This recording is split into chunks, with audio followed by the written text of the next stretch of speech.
As we all know, the first thing we're introduced to upon entering the province of Skyrim is its administrative system of holds that govern certain regions of Skyrim independently.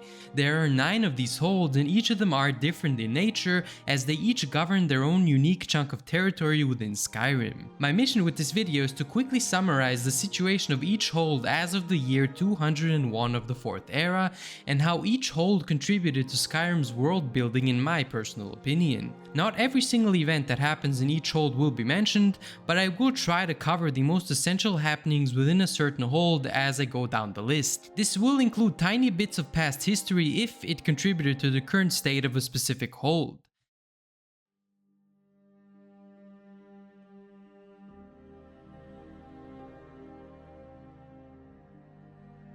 Now, let's begin with Haafingar. The Hold of Haafingar did a great job at offering a more liberal and culturally alternative environment when compared to Windhelm, not to mention that the location of Solitude is something else to behold entirely. If split into a cross-section, Haafingar consists of a large majority of frozen terrain up north, but the southern parts are generally warmer and accompanied by forestry. Dragon Bridge, which is located to the west, is also a very popular landmark and it somewhat borders the Reach. The city of Solitude itself has a history full of death, even though it's portrayed as joyous by its citizens and the Bard College. But when it comes to the political situation, tensions are very high, and the general populace favors the Imperial Legion more due to Solitude's long history with the Empire. General Tullius leads the Imperial Legion from Castle Dour, and Jarl Elisif governs the hold from the famous Blue Palace, so one could say that Haafingar serves as a very important role in the Civil War. The Thalmor also have their headquarters within Castle Dour,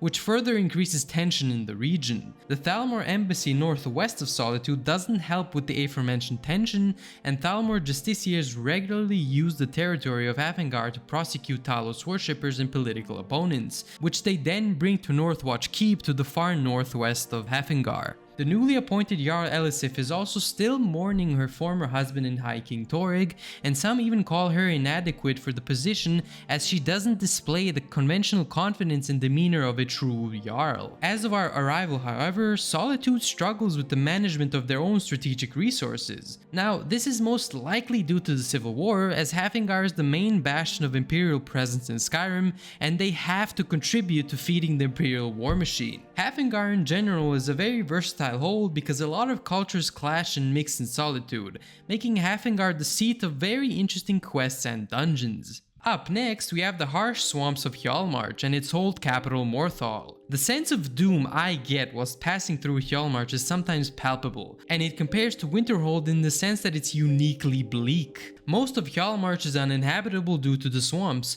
but in the end that's what makes it unique to me. Unlike the northern swamp, the southern parts are largely snowy forests, which also make for fairly uninhabitable land. Morthal in particular seems to be in steady economic decline due to the Civil War, with most of its citizens making it known that they're unhappy with the current Jarl and her absent-minded dreaming. Hjaalmarch is the seat of a very prominent vampiric coven led by Movarth, and the quest that has you uncover what Movarth's coven is doing to Morthal is pretty interesting. In my personal opinion, Hjaalmarch is somewhat underwhelming, but it still has character, and the Hearthfire land you can buy does a good job at making the swamps sort of livable and even likable.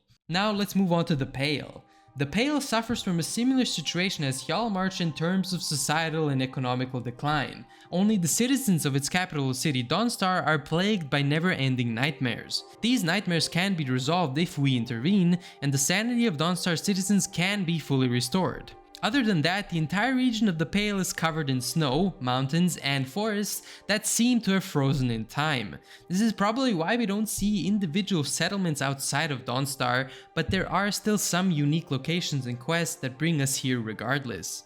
The political situation in the Pale isn't any better, and Jarl Skald the Elder earned himself the reputation of a stubborn and ignorant man. He can often be seen complaining about the Empire and supporting Ulfric Stormcloak and the Rebellion, even if a tiny few of Dawnstar's citizens share his sentiment. In conclusion, entering the Pale just gives you a taste of how brutal winters and Paranord rulers in Skyrim can get. This hold is truly the definition of Pale, both geographically and politically. Further down the line, we're met with another pretty bleak hold, Winterhold. Winterhold is a region that can never rest from the constant onslaught of snow. It lets us experience an even more brutal version of the Pale, with snow in this region usually swallowing my character whole as I was trying to navigate through the mountains surrounding the town. Winterhold's story is also very tragic, as we learn of the great collapse that plunged most of the city into the Sea of Ghosts below. The only glimpse of Winterhold's former glory can be seen in the form of 2 abandoned houses just near the inn, and this event caused the town's economy and traffic to stagnate heavily. The vibe we get from it is pretty depressing, but the College of Winterhold opens up an entirely different storyline, allowing us to form a connection with the town regardless of what happened in the past. There's not really much to talk about in Winterhold, so let's move on to Eastmarch now. The Hold of Eastmarch is truly fit for its own history books, as this hold houses the famous city of Windhelm and Ysgrimor's Palace of Kings. It is what some would call the bastion of Nordic culture, and the rustic feel that the city and palace give just had me amazed from the moment I laid my eyes upon it years ago. The architecture is unrivaled because of its ancient Nordic influence, making it iconic to say the least. The people, on the other hand, are a stark contrast to what we see in Solitude. Most commoners follow the beliefs of Ulfric Stormcloak and demean anything and anyone foreign in an attempt to gain a new sense of Nordic pride. The Grey Quarters and Docks also give us an insight into the rampant xenophobia Ulfric encourages toward the Dunmer and Argonian citizens of Windhelm, which is one of the first times we get a realistic picture of the political situation across Skyrim. The other parts of Eastmarch are somewhat similar to other regions, yet the south is notorious for its volcanic formations and arid land, something unlike any other region in Skyrim has ever seen. The rich geography of this land gives us a lot of locations to explore and a lot of settlements to visit. Given how we've covered all of that, let's talk about the beautiful yet problematic Hold of the Rift. The Rift itself is a magnificent set of autumn-colored forests and valleys, and just walking through it made me feel like I was dreaming. What came with its beauty is a large variety of monsters and animals ready to prey on the weak. The wildlife dominates the Rift, and many of its locations are littered with ferocious animals that are ready to eat your face. The capital city of this hold is no different in terms of ferocity. Riften is plagued by crime and corruption, but this isn't your regular petty corruption. Riften's corruption goes deeper than anywhere in Skyrim. Honest and hardworking citizens are at the mercy of the Thieves Guild, who've grown too bold as a result of the Civil War and its consequences on Skyrim's economy.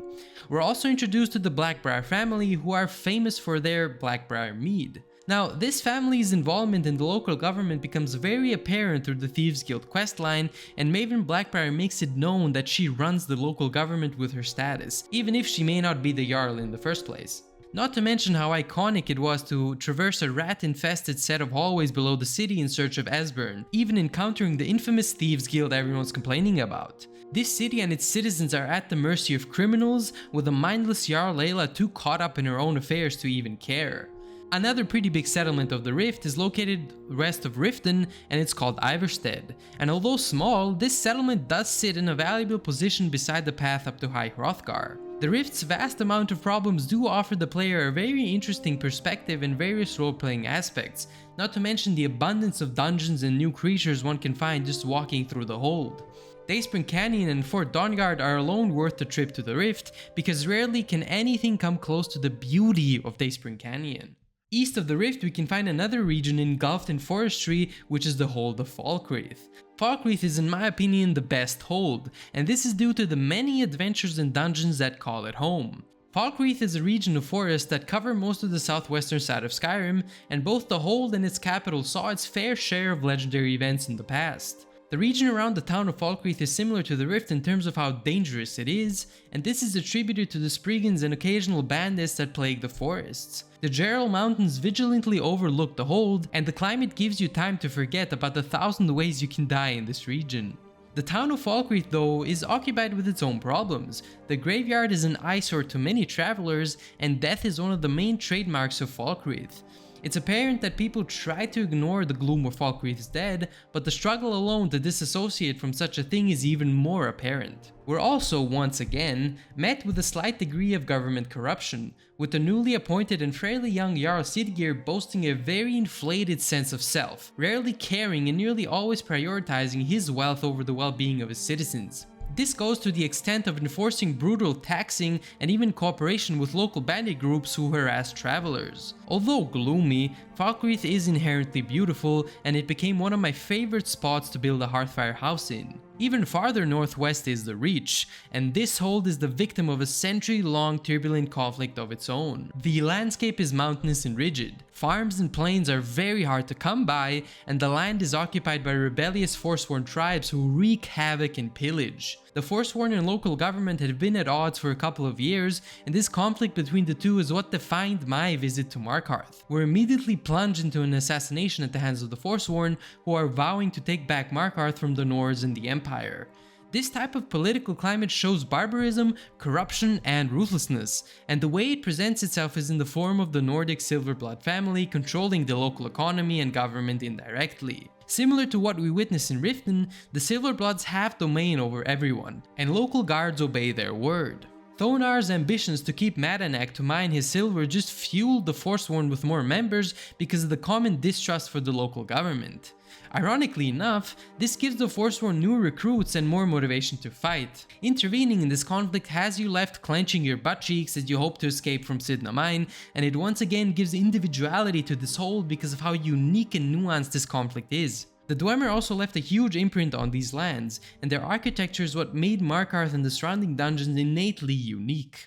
On to the last and most memorable hold, Whiterun Hold. Whiterun holds a dear place in my heart because it serves as the central hub of Skyrim. The plains surrounding Whiterun gave adventurers like myself plenty of opportunity to hone our skills and countless hours of exploring to do, and after all of that, the city of Whiterun stands high in the middle of it all. Jorrvaskr, Dragon's Reach, and the Elder Gleam are all signs of how rich the city's history is, and although two families are involved in a petty conflict, its citizens live a peaceful life despite the civil war. Jarl Balgruuf upholds traditional Nordic values all Jarls should possess, and his citizens' interests are very valuable to him. This can be seen in his urgency to deal with any and all problems regarding their safety, and his neutrality in the civil war mainly stems from his knowledge of how both sides operate. Whiterun has so many things to offer, and many of my characters were keen on calling it their home.